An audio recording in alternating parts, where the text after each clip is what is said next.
This is Drew with Boomer Music Company, your band and orchestra experts since 1976, and thepodcastingstore.com, the one-stop shop for all things podcasting and remote learning. This is your Weekend Update. Well, greetings and welcome to your Weekend Update, and if these surroundings seem unfamiliar, they are. I was not anticipating still being on the road at this point when I'm recording it, and there's actually a running theme to this week's Weekend Update, which is kind of, for lack of a better term, disaster preparedness and being ready for whatever may happen. I was supposed to be back in Colorado by now. I'm not, and I didn't really pack for being gone this long, but I still want to create content every day and release it out to our channels and deliver that to our audience. So the first thing that I wanted to talk about was a piece of content that I did, which was talking about sharing content. I always try to create as much original stuff as I can, but some days things happen that you can't. Although actually each week I always share a meme, which is not original. So I kind of outlined the 8 pieces of content that you can share that are not original, that you did not create yourself, that's going to keep your audience engaged and it's going to keep you going ahead. And spoiler alert, there is one that I actually used this week, and I'll get to that at the end. But here's a clip from that video explaining what those 8 pieces of content are. It doesn't go into detail, the video does that, but check it out. What I want to talk about today is the 8 things that you can share that's not original content. So it's not a video that you created or a podcast that you made or anything like that, but it's content that's out there that your audience would find valuable. And so here are the 8 things, and I'm going to go over these in detail, that you can share. So we've got podcasts, we've got websites, we've got useful videos, book reviews, articles, product announcements, awards and recognition, and memes.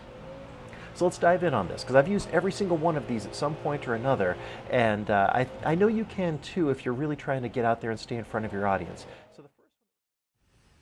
So if you want to get more in depth on those, watch that video. I think there's a lot of really valuable stuff that you can be doing to continue to engage your audience.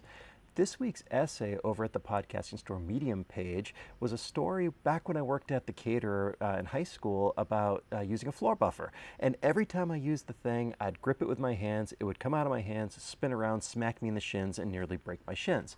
Not a pleasant experience. Well, as it turned out, the problem I was having I didn't realize was a problem because I didn't know that there was a better way to do it. So this essay kind of examines the topic of challenging your preconceived notions of whether or not there's a better way to do something.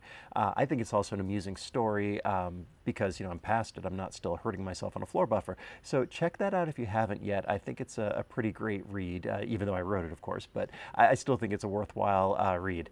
And then another video over from the Podcasting Store was about mobile content creation. Now, I had this one in mind before traveling to begin with, but it became even more applicable. And I'm talking about how easy it is to create mobile content and how little gear you actually need. And so I've actually got 2 video clips from that this week. And the first video clip, I'm talking about how it needs to be portable. So check out that clip. So as any of you parents out there will know, the best stroller is the one you're actually going to use. You can get this big behemoth that's 30 pounds. If you're not going to take it with you, it's kind of a useless piece of gear. So that's part of what we're trying to do here, is to make sure that the gear fits in a small bag. And I just keep this right in my rucksack. So I mean, this stuff literally can fly with me, travel with me wherever I go. So that's the fundamental tenet from it, is making it portable but effective. So the first piece of gear that we used on that was the Hercules DG2.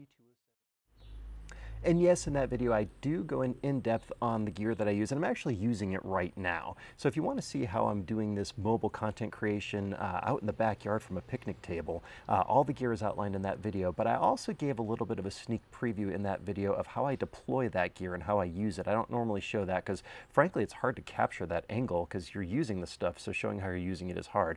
But here is a bonus clip from that video, kind of showing a little bit more about the setup, and I'm using that setup right now, so check that out. Does that. And so you can see the actual setup that I'm using here. So here's the Stream Deck, and that I've got all the buttons programmed on here, and that's what's switching between the scenes. And then I've got the Rode. This is the part that's going into the computer, and then here's the transmitter. So if I took the transmitter, I could walk away with that, no problem like that. But the only thing that I've really added to this that I wasn't using before is basically the computer and OBS, so that I can record this live, or I could live stream it or anything like that. If I'm just on the go and I'm creating content, I can just use my phone. I can record it into that, upload it later, that's fine.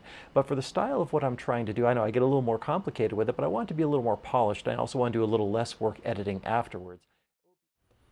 And so what I was alluding to in that video, if you haven't seen it yet, was I kind of walked you through starting with just using your iPhone and then adding a sound system onto it, the wireless, and then using a phone holder and all that. So check that out. I think there's some really valuable tips there for creating content on the go. And then burying the lead, we've been nominated for an award. And this goes back to what I was saying with 8 pieces of content you can share. Well, we've been nominated for an award, and we need help from you, the viewers and listeners and readers and everyone out there to win it. Boomer Music has been nominated for Best Music Store in Fort Collins by NoCo Style Magazine for 2022. We've won this one in the past, and it's a huge honor for us to win that because it's really reaffirming that we're on the right track with what we're doing.